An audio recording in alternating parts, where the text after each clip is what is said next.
कांग्रेस की प्रवक्ता पूजा त्रिपाठी, ये एक बड़ा आरोप लगता है कि जिस शख्स, जिस पार्टी ने एक परिवार से ऊपर नहीं उठा, वो परिवार पिछड़ी जातियों के उत्थान की बात कैसे करेगा? पूजा त्रिपाठी। तो भारतीय जनता पार्टी परिवारवाद का बहुत झुंझुना उठाती है। तो पंकज सिंह जो राजनाथ सिंह के बेटे हैं, पंकजा मुंडे, प्रीतम मुंडे, पूनम महाजन, बांसुरी स्वराज, राजवीर सिंह, ज्योति मिर्धा, ये सारे लोगों से रेजिग्नेशन क्यों नहीं लेती? बस ये यही कहते फिरेंगे कि भाई ओबीसी जाति का आज हमारे सामने प्रधानमंत्री है, चाय से चाय लेकर वहां पहुंच गया, जिसका कोई प्रूफ नहीं है, जिसका कोई साक्ष्य नहीं है। खैर वो एक अलग बात है, ये उनका उनका प्रोपेगेंडा है, वो उन्हीं को मुबारक। पर बात यह है कि सीएसडीएस सर्वे में सामने आया कि भाजपा में परिवारवाद सबसे ज्यादा है, और ये लोग टीवी चैनल्स पे बैठ के परिवारवाद पर भाषण देते हुए अच्छे नहीं लगते। और बात यह है कि सबसे बड़ी बात यही है कि यही प्रधानमंत्री 4 महीने पहले बोल रहे थे कि ये अर्बन नक्सल है। परिवारवाद क्या होता है ये तो समझिए पहले आप। ये टूल है, या जाति के नाम पर देश को समझना पड़ेगा। या ट्रॉल के रूप में ये कह रहे थे कि धर्म तो उन्होंने पूछा आतंकवादियों ने, जाति तो इस देश में कोई और पूछ रहा है। जो अभी तक जाति के अस्तित्व को, बदतमीजों की पार्टी के लोगों को समझना पड़ेगा, अस्तित्व को नकार रहे थे, वो आज जातिगत लोगों से, सिर्फ 239 और कुछ नहीं, लोगों से, इनका सामाजिक फूहड़ लोगों से, बेईमान लोगों से, डकैत लोगों से, देश के गद्दारों से समझना पड़ेगा। देश को लुटवाने वाले लोगों से समझना पड़ेगा। अरे निर्लज्ज आदमी, अश्लील आदमी, फूहड़ आदमी, फूहड़ आदमी, सतीश जी,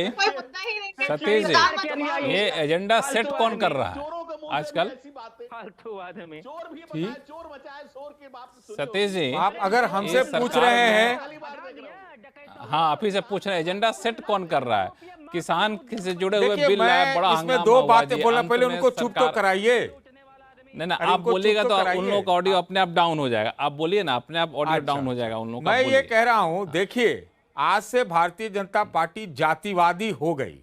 बहुत बड़ा यू टर्न उन लोगों ने लिया है। हो सकता है राजनीतिक दृष्टि से अच्छा भी लिया हो, मैं कह रहा हूं, लेकिन बहुत बड़ा यू टर्न लिया है। सही बात है, बाकी लोग जो बोल रहे हो सही है कि 2-4 महीना पहले तक तो ये लोग यही कह रहे थे कि ये सब जातिवादी है, विभाजनकारी है, अर्बन नक्सल है, ये है, वो है। इंदिरा गांधी की बात लाते थे कि मोहर मर लगेगी हाथ पर, न जात पर न पात पर, उन्हीं को कांग्रेसियों को याद दिलाते थे। तो ये इनका बहुत बड़ा यू टर्न है। हो सकता है आप उसको अंग्रेजी शब्द में कह सकते हैं प्रैग्मेटिक फैसला है।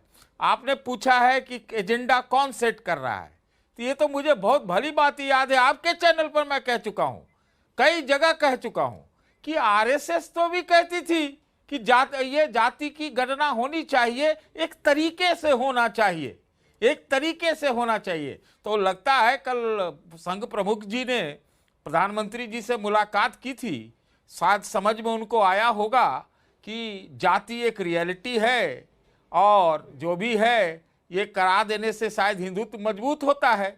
लेकिन आज भारतीय जनता पार्टी घेरे में जरूर है, क्योंकि इनके हजारों लोगों ने इसको डिफेंड किया कि नहीं ये जाति की गणना नहीं, जाति की नहीं, ये तो देश बटेगा, ये जात बटेगा, ये हिंदुत्व बटेगा, ये बट जाएगा। आज आपके ऊपर आरोप लग सकता है कि आप भी आज बांटने वाले जाति के नाम पे हो गए। धनंजय गिरि जी, कोई नहीं बोलेगा, धनंजय गिरि जी को उससे बोलने दिया जाए। लक्ष्मण जी, अगर आपकी समझ इस पूरी सृष्टि में, हमारी दृष्टि जहां तक जा सकती है उतना ही हम देख सकते हैं, उतना ही समझ सकते हैं। अपने अपने समझ का दोष है।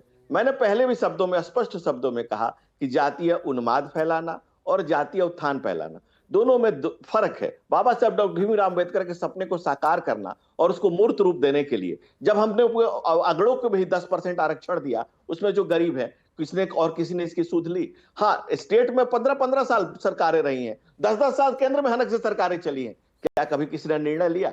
बिहार में भी पहला बार सर्वे हुआ तो हमारे दो उप मुख्यमंत्री थे, हमारे सांसद ज्यादा थे, हमारे विधायक ज्यादा थे।